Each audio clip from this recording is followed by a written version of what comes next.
aɓe jogii kumal hanki ɗi pappa kan ɓen ɓiyum eno ummane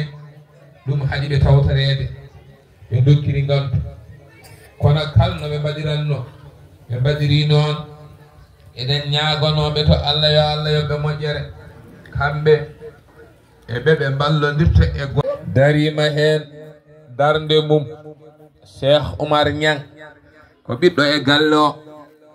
ina aranno wonani aranno ni waso accuni ko e darotonoɓe ɓe jeeya kañumne wona karɗo cellal ina ñaagui dental ngal seeremɓe ɓe ɓe mbaɗantombo du'a yo Allah rokkuma jaam ummiɓe e guri certuɗe goɗɗe ɗe guilay Kaolack ha Dakar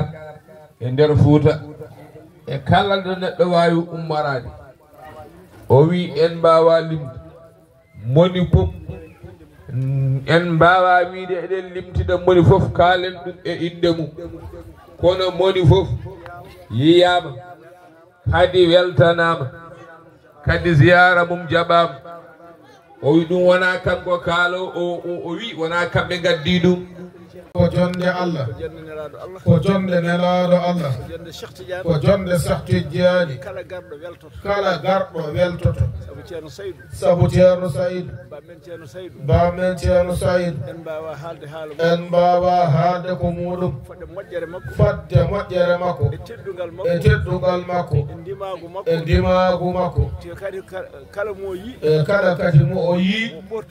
o ɓoora wutte teddugal makko o ɓornina on an on noon cikka wonko gonɗa taw hay hunde a wonani kanko tolniɗon beelu makko tolninoɗon o yiyani ko wona Allah o haalani ko wona haala Allah saɗa haala hadisaji o haalanma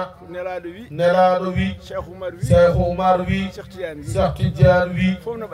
fof na ɓaɗimo e hoore kanko ko gandal ngal adi naftude kala ganduɗo a woni almuɗo ko haalanno ko sa rewi hen walla a jaɓi ko haalanno ma naftoro Allah rokkinomo ɗum ko neɗɗo hikmiyanke eɗen ñaagui to banggal Allah yo Allah tas en e barke makko enen arɓe ɓe fof sababude ceerno Saydou e ɓesguji ɗi ma Allah yo hen moƴƴere ma Allah waɗan en moƴƴere eɗen duwo to banggal Allah eɗen duwo noon to banggal jinnaɗo men jooɗi ɗo hono ceerno Tijani yo Allah accuma ɗon yo Allah accuma ɗo ko juuti jonde noon Cheikh Oumar woni hen so Cheikh Oumar woni hen jonde nde gasi timmude ceerno Muntaka haade omon ɗo jooɗi